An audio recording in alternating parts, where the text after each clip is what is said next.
Alright, Chapter 11, Video 2.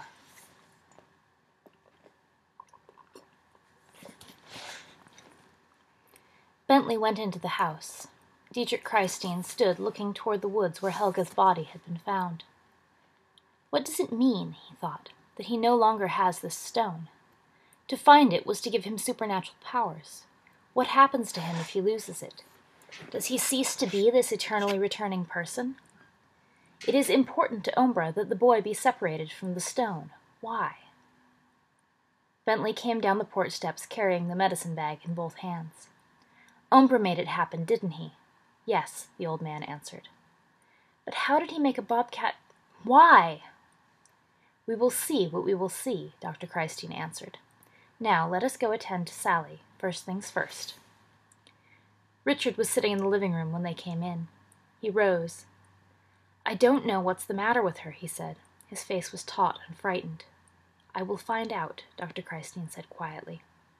Christ, what an awful day, Richard said, suddenly on the perimeter of panic. We must bring order back to it. Where is the little girl, please? With her mother in the kitchen. I can't get any sense out of Ellen. Dr. Christine crossed the hall and went into the kitchen with Bentley and Richard following him. Sally was sitting on a straight-backed chair, holding a glass of orange juice in both hands. She wore shorts, a striped t-shirt, and sneakers. She was jerking in uneven spasms. The orange juice had spilled and was running in two narrow streams down her leg. Ellen knelt beside her, stroking the little girl's perspiring forehead. They both looked up as Dr. Christine came into the kitchen. Sally's eyes were wide, and her teeth were clamped together. Her upper body convulsed twice. Doctor, Ellen said. Dr. Christine pulled back a chair, turned to face Sally, and sat down. Now, he said, look at me. Sally looked at him with terrified eyes. You are clever at numbers, the old man said to her. We have already discovered this. Now, please, tell me how much is 7 times 7. Sally took a small breath and opened her mouth. She strained as if she were trying to eject the answer from her throat. Her body twitched. Then she began to cry soundlessly.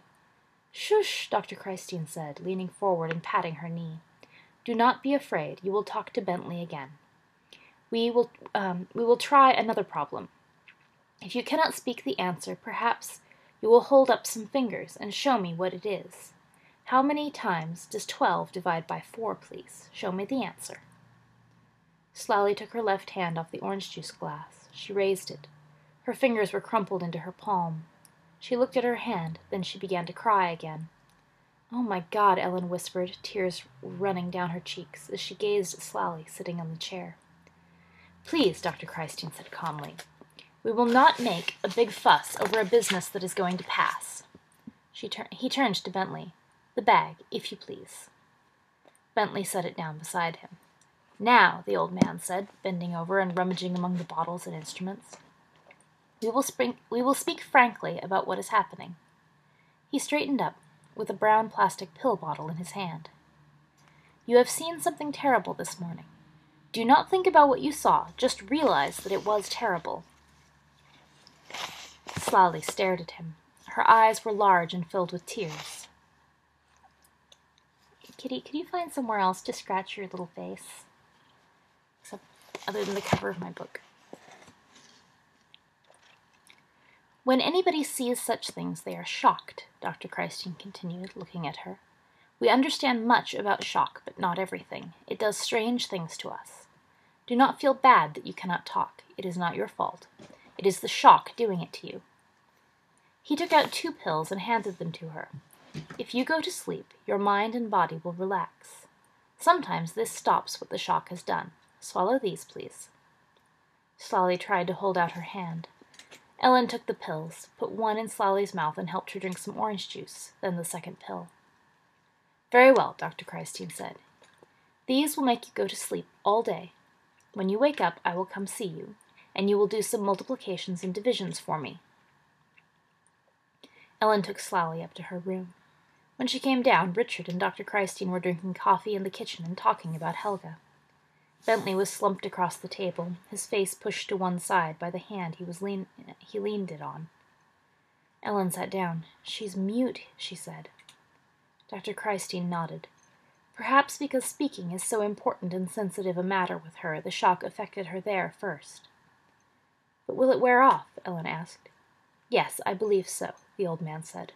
"Violence, in its true manifestation, is alien to children. What took place today was violent, but terrible as it is for her and Bentley, who were very close to Helga, it is impersonal violence. It is something that happened to someone else. Her capacity to absorb such things is great. For this reason, I do not believe she will be mute permanently. If something violent had happened directly to her," he shrugged. "I've called Helga's family," Richard said. "Her brother spoke English."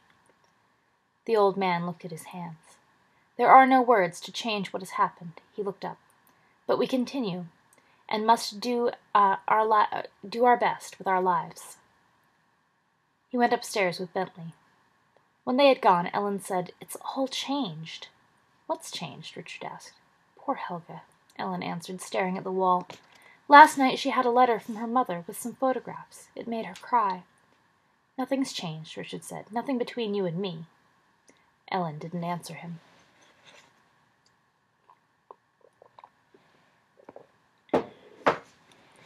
Dr. Christine stood in the middle of Bentley's bedroom, looking at the open toy box. "The taking of this stone is very important." The old man paused. "You remember hearing nothing early in the morning?" Bentley shook his head. He was sitting on the edge of his unmade bed. "How come you ask me how I feel?" "Because I wish to know how you feel," Dr. Christine said. Bentley looked at the toy box. "I feel different," he said. "It's kind of weird." Dr. Christine lowered himself into a chair. "Describe this weird as precisely as you can. It is important." Bentley pulled at a loose thread on the edge of a rumpled sheet. "I feel awful about Helga, but that's not all." He looked at Dr. Christine. "I really hate Ombra for what he did to her." The old man nodded. "But I can't do anything about it." The house was silent. "At least I don't think I can." "Go on." Bentley shrugged and pulled at the thread some more. "It's like, I don't know." He looked at Dr. Christine. "I'm scared," he whispered. Dr. Christine moved to the bed and sat down. "I still hate Ombra, but—" Suddenly, for the first time since Dietrich Christine had known him, Bentley Ellicott began to cry. He was not weeping, it was not the weeping of despair, but an outburst of fury. "I want to kill him for what he did," Bentley sobbed, grabbing handfuls of the bedsheet. "I want to kill him for what he did to Helga and Slally, but I can't. I'm scared." "You know the reason for your life," the old man said gently. "Perhaps—" "That was different. That was just what somebody said I had to do. He's a— Bentley remembered the ugly name Charlie Phoebe had called him. "He's a bastard. I want to kill him. I really want to do it now, and I can't." He rolled over onto the bed, grabbed a pillow, and sobbed into it. "I hate him," he wailed in a muffled voice. Dr. Christine put his hand on Bentley's heaving shoulder. "My friend," he said, "we must deduce the meaning of what has happened." Bentley turned onto his back and clutched the old man's hand. "They've taken something away from me," he cried. "They gave me all that magic and power and stuff so that I could fight that dirty bastard and kill him. Now that I really want to do it, I'm scared." Dr. Christine squeezed his hand. "Compose yourself. It is Ombra who has taken something away.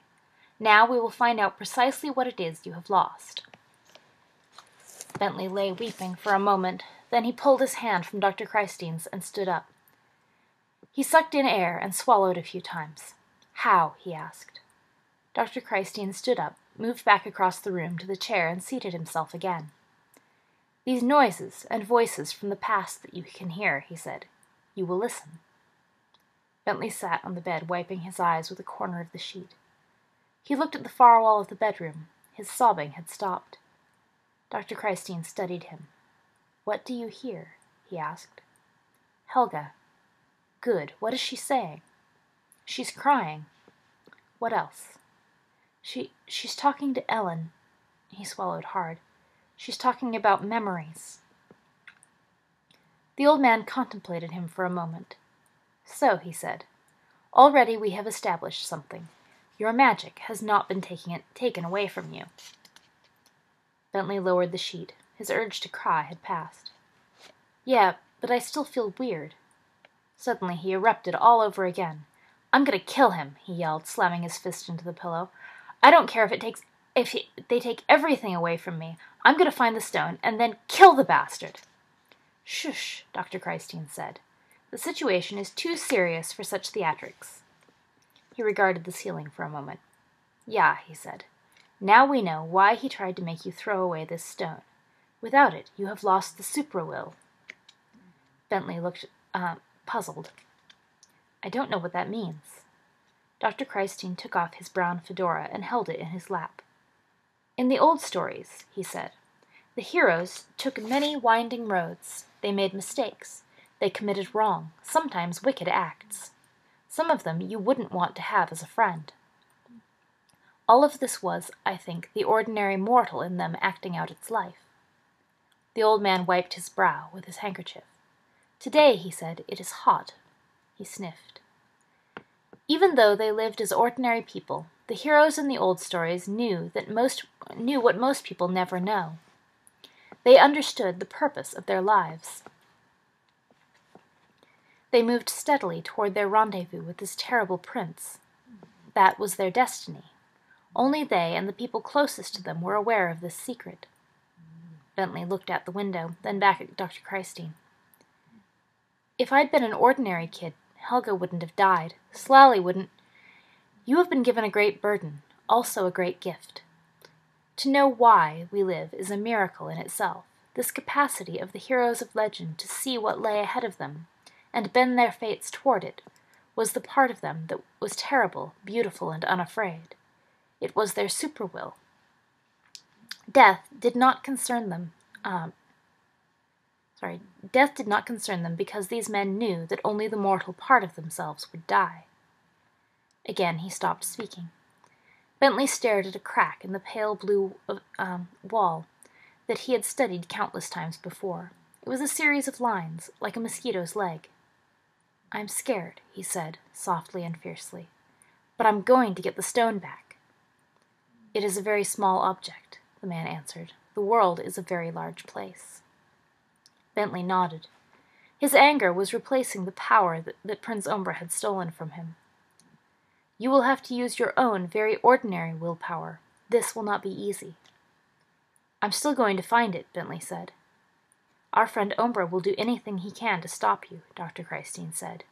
"We know that he is capable of horrible acts." Bentley turned his head and looked at the old man. In his eyes, Dr. Christine saw a fury that he hoped would last. "I cannot go with you," the doctor said. "I am too clumsy and feeble." "I'll go by myself," Bentley said. "Very well," Dr. Christine said. It was the decision he both hoped for and dreaded. Let's see. I'm going to stop there and do one more video.